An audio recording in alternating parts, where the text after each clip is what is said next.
Yo, Flip Top Mindanao, OA2 Magnitude, ikatulo, nandito pa rin. Cap Center, Davao City. Huling laban na ng gabi. Dagan salamat sa suporta niyo lahat. Davao City, mag-iyayo! Dahil laking shoutouts talaga sa lahat ng tumulong sa event na to, lahat ng lumuwas para sa event na to, lahat ng MCs, buong staff. Ito pare, Mindanao vs Mindanao Division Battle. Sa kanan ko, galing pa CDO, mag-iyay para kay Krega.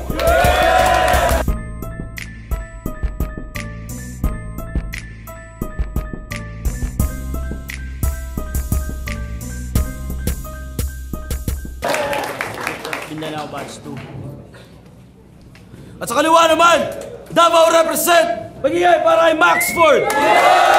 Kwenta ang ginagawa, mga nasayang na oras, ang mga bagay na wala kabuluhan, ito'y sayang. Mula sa 769 Science kay Jackie Nubiti, sa Team Hat, sa kapatid ko, sa pamangkin ko na si Aba, sa Papa Adam Records at sa K Records. Pareho rin nga pala sila lalaban sa Ahon 6 ngayong parating na Desyembre. Nanalo si Krega ng coin toss. Pinili niya mauna. Tig-2 minuto dapat. Pakinggan natin. Krega. Oche! Davao! Maxford! Maximo por datutay sa tunay na buhay. Alam mo, mausay lahat ng Bisaya. Pero pambisaya ang iyong husay. Lumalaki na kasi ang ulo sa dami na nakalabang sikat nitong gago. Pero hindi kita sinasanto, bay. Itong ulo ko hindi lumalaki, nakayuko pa nga parang rhino. Ayaw, mag-ingat ka sa aking sungay. Ngayon lang ata ako makikipagpalitan ng kataga sa isang utak ni Paklong. Tabingay pa magsalita kasi yung dila mas matigas pa sa balat ng kamagong. Ikaw na ba yung Maxford na gutom? Dahil walang laban lagpas isang taon, o si Cool Kid at Sak nakapiyansa sa Kimbara, makakaranas ka kung papaano habang buhay makulong. Pero ano nga ba mapapala ako sa isang katulad mo na puro chismis ang lumalabas sa bibig? Paging Uncle Zero, at ganito yung alaman mo, kinulang ata sa dilig. Durian pangunahing prutas nyo, pero sa isang katulad mo, wala akong makita na tinik. Alam mo bang mahilig din akong kumain ng durian? Pero ikaw lang yung durian na idudura ko sa sahig. Pay! Walang kalasa-lasa kung si Max, walang sustansya. Ford, sumasagasa ako, sumasalanta. Lakas ng tama para pulang kabayo na serbesa. Ikaw kaya sa loto kasi pagkapanalo, inaasa lang sa tsamba. Klase mo, patok sa masa, produktong galing China. Klasiko, primera, tila hapon gawa ang piyesa. Pag ang kwaderno't lapis na sa mesa, sigarilyo at kape na nasa tasa. Kapag ang mga yun ay pinagsama, kabaong mo'y nakahanda na. E damahin mo, Onyok. Kung paano manghina ang hinanda mong patawang baraha. Lasapin mo, Onyok, kung gaano kapait ang lasa na aking isinuka. Nung katulad mong patpatin, sarap kainin kasi hindi barado sa bituka. Sakit sigurong isipin na sa sariling lugar mo, mabibigo ka. Nauna ka sa akin sa liga, di ibig sabihin ako'y batang walang muwang. Mga banat niya, may comedy at bars, call it comedy bars. Putang ina, para may amats lang.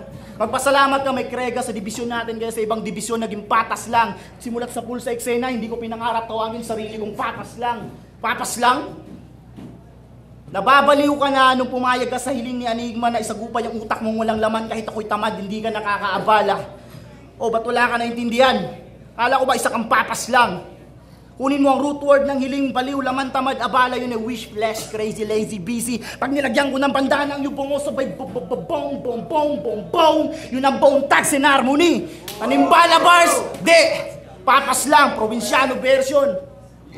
Tayo muna para Go! Sa lahat na nagsabi na wala na ako, may babala ako. Oo, wala na ako kasi ngayon magwawala ako.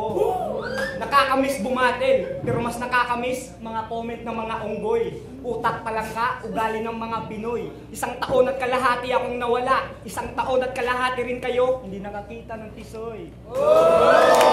Pasalamat ka kung kaharap mo. Sa mga tisoy ka magsisi. 2 tisoy na nakaharap mo. Ako at si Nikki. At kung sunada pa yung mukha mo sa akin iharap, isa kang gago, nagmamalalim tong kwago, habang ako na may nagpapagwapo. Kaya mag-ingay, lahat ng mga sabik. Sa sobrang layo na napunta ko, ngayon lang ako nakabalik. Talo na raw ako sa laban natin. Bakit? Di ba ako marunong magsalita? Para daw ako nagpapakamatay sa'yo, mga ulol. Dapat ko na kayong masita. Huwag ka muna magsaya. Kung magpapakamatay man ako, tangina, isasama kita. O diba? Parang suicide bomber to. Pupugutan ko to ng ulo. Parang lighter ko. Halimaw daw to sa ibang dimensyon. Halimaw daw to sa ibang dimensyon. Pero hindi ako takot sa bars niya. Halimaw sa ibang dimensyon. Gago, walang rapper sa Narnia. Kaya, hindi ako takot mautal. Pumunta ka dito, ang buhay mo nakasugal. Hanggang salita na lang, bara mo malaburtal. Halimaw sa ibang dimensyon, naligaw ka yata. Impyernong pinasukan mong portal. Nag-aapoy ka nga, pero matutunaw ka pa rin na parang kandila. Apo ka nga ni Tandang Sora kasi anakan siya ng Kastila. Kaya huwag mo kong idaan sa lalim mo tol kasi hindi ako naghahabol. Hawak kong patalim, hindi naghahabol. Di ko alam kung nagmamalalim ka ba talaga Krega o nag-i-Espanyol. At sinabihan mo pa si Pistolero na kamukha siya ng pamangkin ni Abnoy-Noy? Akala nyo kung sino? Magkadugo lang kayo gago, di ba? Apo ka ni Tandang Sora, Melchora na isa ring Aquino.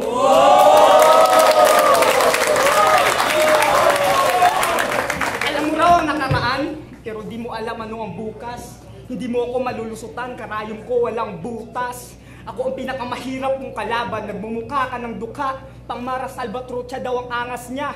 Bago ka magmayabang, magpatato ka muna sa mukha. Ikaw kayong pinain dito sa amin, nakakalungkot gagawin ng kitang pagkain. Paano mo ako matatakot? Takot na yung phobia sa akin. Di mo kayang mabaon, kaya kong tumalon. Flame of Krega, hindi ako takot, magtawag ka pa ng walumong dragon. Kaya kong magpasabog kasabay ng pag-iingay. Paano mo mailalabas mga dragon mo pag pinutulan kita ng kamay? Patay ang mga galamay. Davao mag-ingay. Itong taga-CDO, gagawin kong kalamay.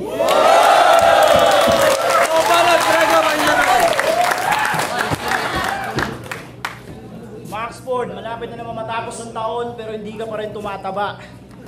Eto nang gamit mo ng pulbo, bumubulagta pa rin ang putla sa iyong muka. Lakas ng loob mo sabihin sa mga hari ng tugma. Yung mga panga mo nga hindi tumutugma. Yan ang napapala mo sa kakatunaw ng bato gamit rubber ng lumpia. Sino mga fans si Maxford dito? Natry nyo na ba?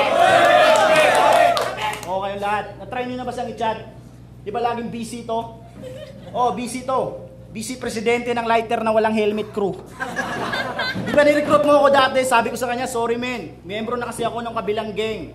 Tawag sa grupo namin, Skinhead Grass Pipe Clan, kung saan si G-Spot ang founder. Sa gang namin, hindi kami namimili kahit anong klaseng lighter. Mapaposporo, bago, luma, kahit na ba pundido. Sa inyo, napakadami pang proseso. Nagmumukha na nga kayo mga masasamang tao. Ultimo lighter nyo, pinupugutan nyo ng ulo. Kasi kung damo tinitira mo, mas lalaki boses mo kaysa kay Mac.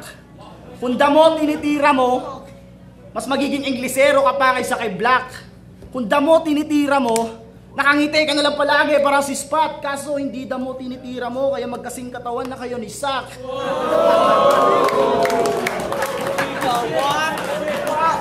Pag sinabing Sak, ba't malagi nyo na lang kaming inihahambing? Kung meron man kami pagkaparehas, parehas kami sumusuporta sa eksena kung saan naroon na malaking sungay ng kambing. Kung tutuusin, di ako na sana magpaliwanag kasi gusto ko madilim kung nasa nasakit at update doon kami mas nagiging magaling. Ikaw, pinagtatawanan ka na nga, masaya ka pa. Yun ang ating kaibahan. Ako, papayag lang ako na pagtawanan kung kaya mong tapusin ang aking sinimulan.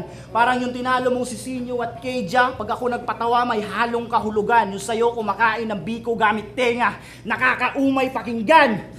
2 minuto lang partida. Kasi ikaw na rin naman sabi na dapat stricto tayo sa oras. Magnitude ikatulo, 08 to ang matotodas. Todas! Ayun natin, Maxford! Yo, check. Ba't naligaw ka pa dito, Krega? Mukha kang hindot na sablay. Sabi mo hindi tiyada ang Davao. Tama ka kasi nindot na dribay. Baka yung bayag mo nasa CDO pa at hindi mo nadala. Laban nyo ni M-Zite, resulta tabla. Kaya wag na magtaka, walang nanalo kasi walang magaling talaga sa inyong dalawa. Kaibigan yung rap batiko sa CDO, ang sarap edisyon. Rap battle sa kalye, patay ang mga tanga sa sagasaan ko ng pison. Kaharap ko daw ang ginto at kamatayan, oro mata. Mga taga CDO na nakikibaka, bumalik kayo sa lata. Kahit hindi taga rito si Maria Osawa, tawagin mo kong Osaka. Ako ang magpapagamot sa urumata niyong may katarata. Sinong bilib nito? Mga bata siguro. Pinahubad ko na rito itong taga-Cagayan de Oro. Mukha kang pera, iho. Magbabagong buhay kapag katapos. Crega Peralejo. Taga Mindanao daw siya. May disiplina sa pagpaslang at tawag daw doon nagpapaka-Duterte. Wow, ang bagsik. Baril mo, peking paltek. Nang aangkin pa ng alkalde, nagmumuka ka ng incheck.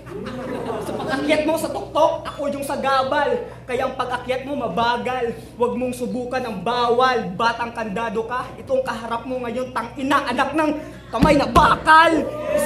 Isa ka lang aso, Krega. Ako mas yawak pa sa pisting utin, animal. South Dogs, katay ka rito. Ang pinunta mo, Yulen Festival. Mga asong ulol, South Dogs mong pangkat. Ayoko sanang ipagkalat na hinamon kita noon sapagkat ayaw mo, ikaw lang yung aso na sa buto ayaw kumagat. Katulad ka ng amo mong patapon, wala kang bayag, asong kinapon. At patatahimikin ko tong aso ngayon, makakatikim to ng bara ko. At ikaw, hindi na makakasigaw. Papainumin ko tong Pau de Arco, kasi walang aw sa Pau. Isa ka daw sa pinakamabigat sa Mindanao, pero wala namang dating. Isa ka sa pinakamabigat, pero ako lang yung nag-iisang pinakamagaling.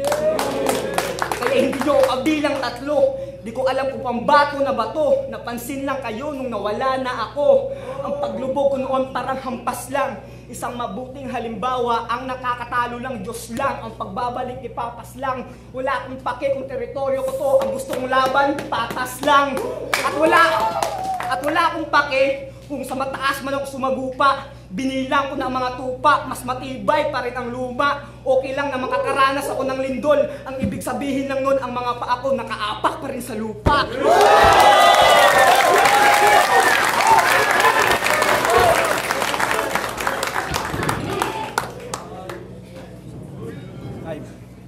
Dahil muli pa na, Krega, pahinga natin. Yo, check. Sa panguling ikot, susubukan kong kumatay ng pangkaraniwang nilalang gamit ng estilo makaluma. Suntok sa buwan na ako'y kalabanin, kaya sa kinatatayuan mo, ituring mo ng syota. Kasi hahalik ka na sa lupa. Tinatrato mo ba akong parang tuta porket inaamo ko ang sarili nating wika? Tama! Ako'y asong galit sa isang katulad mong salimpusa. Pero pansinin natin ang komedya. Lagi rin namang patok sa takilya. Lalo na kung kasing husay mo si Pidol, Big, Chiquito at sino bang huwarang komedyanting artista. Pero sa tingin mo, gaya ka nila na kaya kami patawanin gamit ang husay na pag-arte at suntok ng bawat linya. Hindi!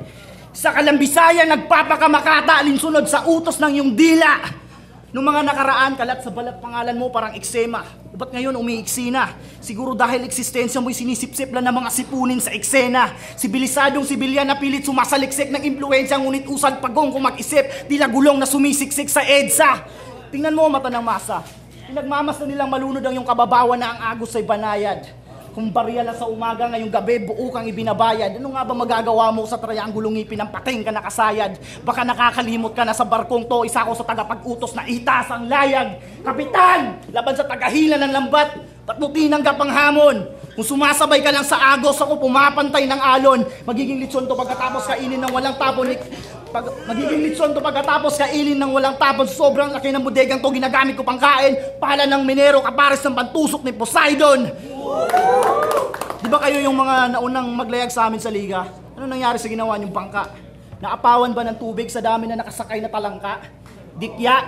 Yung iba sumisip-sip pa parang linta. Yung nasa lugar niyo ko tawagin itong mga durian na nahaluan na nag-iisang langka. Meron ding mangga gamit ng balimbing.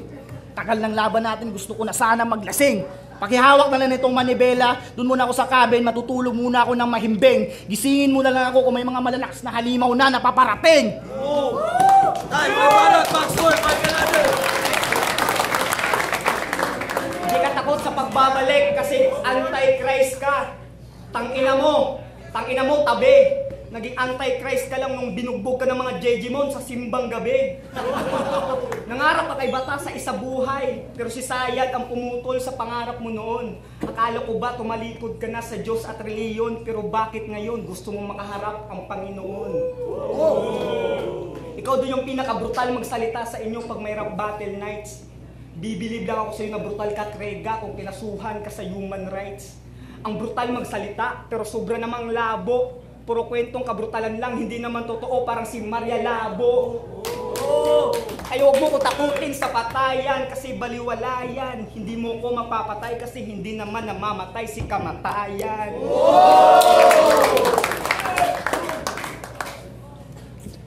Tangina mo, Krega.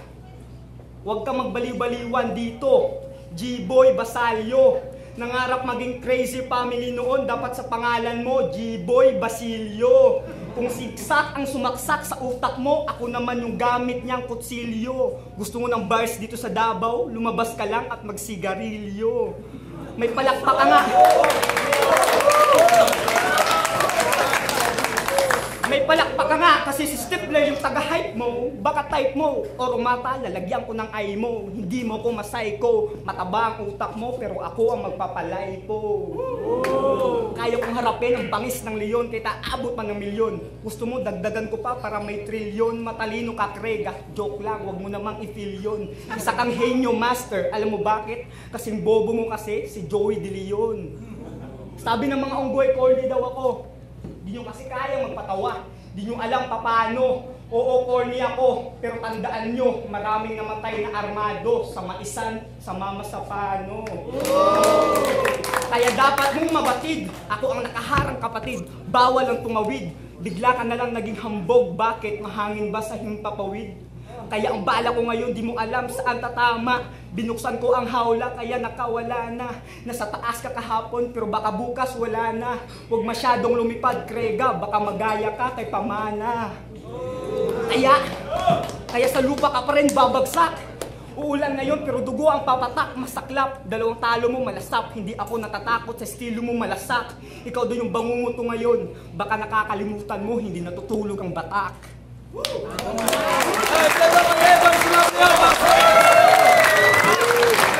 Flip Top 082 Magnitude Katulo, nandito pa rin.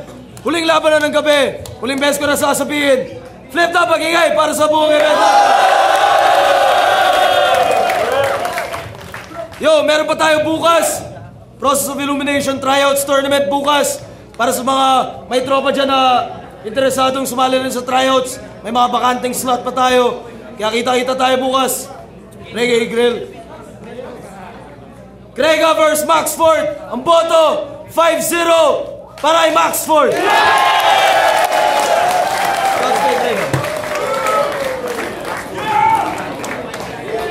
Yo, G-Spot, Estados.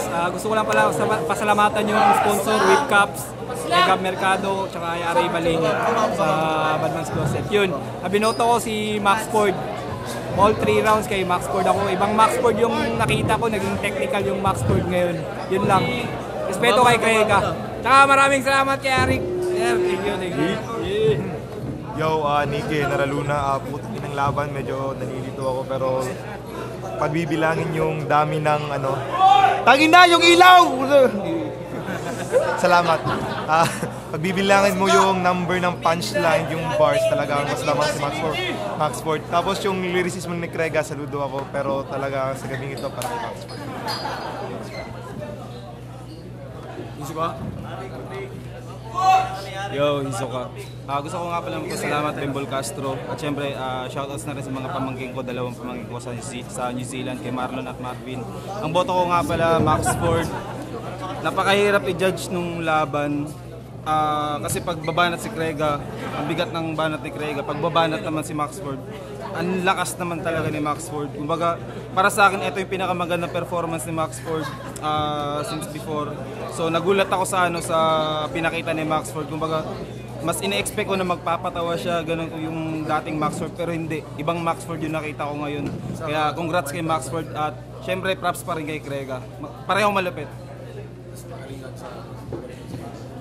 Ayo, Victoria's Pride down loud. Round 1 binoto ko siya. taga-Cagayan. Tapos round 2 at saka round 3, yun, Max Ford.